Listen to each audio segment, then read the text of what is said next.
In this video, you'll be learning how to remove red eyes from photos using Photoshop. Welcome to webtrickshome.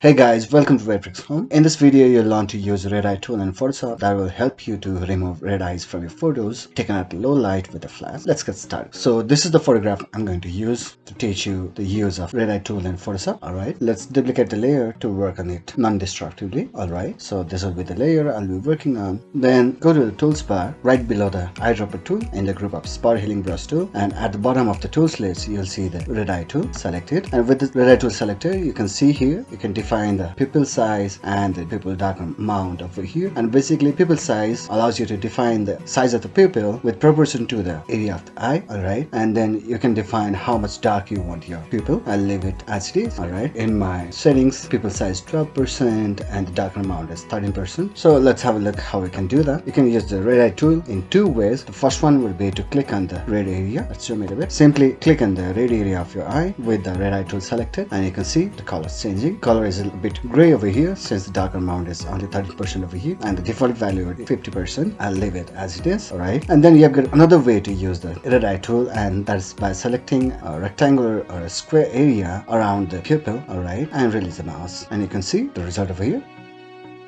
So this is the before and this is the after. So that's all for today. Thanks for watching, and please subscribe our channel for more videos. Thank you.